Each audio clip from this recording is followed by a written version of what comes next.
जसं आई होणं हे प्रत्येक स्त्रीच्या आनंदासाठी खूप आवश्यक असतं, तसंच आपल्या बाळाला दूध पाजणं हा आईचा आणि त्या बाळाचाही खूप महत्त्वाचा हक्क असतो। पण हक्क म्हटला की कर्तव्य आलीच। बाळाला चांगलं दूध मिळावं, आईचं दूध संपूर्ण 3 महिन्यापर्यंत तर फक्त निव्वळ आईचं दूध मिळावं यासाठी कधीपासून तयारी करायला पाहिजे? तर गर्भारपण राहण्याच्या आधीपासूनच माझ्या बाळाला मला दूध पाजवायचंय ही मनाची तयारी केली पाहिजे। गर्भारपणामध्ये सुद्धा काही विशिष्ट आहार घेतला तरी सुद्धा बाळासाठी आईचं चांगलं दूध तयार व्हायला मदत होते।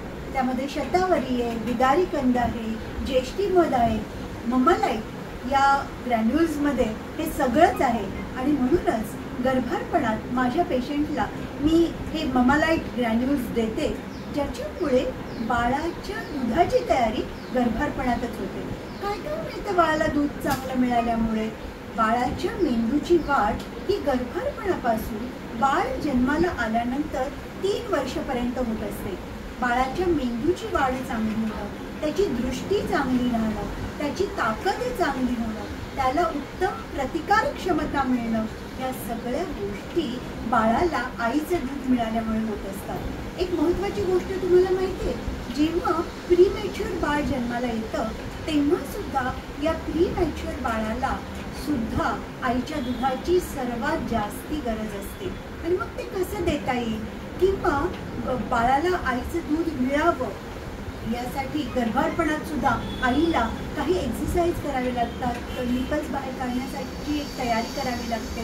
हे सगळं कसं करता येईल याच्यासाठी ट्रेनिंग देणं खूप महत्त्वाचं असतं। आणि एक खूप महत्त्वाची गोष्ट माहिती आहे तुम्हाला, आयुर्वेद असं सांगतं, मातुरेव पिबेत्स्तन्यं तत्परं देववृद्धे, म्हणजे आईचंच दूध बाळासाठी कशासाठी चांगलं आहे? तर त्यामुळे बाळ आईवर सुद्धा एक प्रकारे उपकारच करत असतं।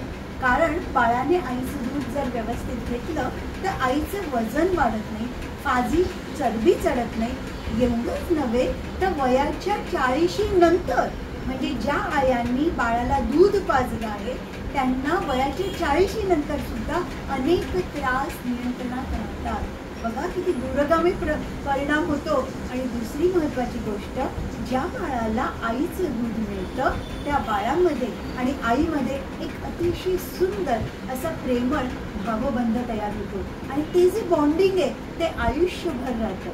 किती महत्त्वाची गोष्ट आहे, म्हणजे आईसाठी, बाळासाठी, कुटुंबासाठी आणि साऱ्या समाजासाठी बाळाला आईचं दूध मिळणं जरुरीच आहे। म्हणूनच या आंतरराष्ट्रीय ब्रेस्ट फीडिंग वीकमध्ये आपल्या सगळ्यांना एक नम्र निवेदन आहे की अशा प्रकारे बाळाला आईचं दूध मिळावं यासाठी गर्भारपणाच्या पूर्वी काही प्लॅनिंग करा, गर्भारपणात दरम्यान काही काळजी करा आणि बाळ जन्माला आल्यानंतर टेक्निक बाळाला दूध पाजवायचं नीट शिकून घ्या आणि आपल्या संपूर्ण भारत देशाला सुदृढ आणि बलवान करा।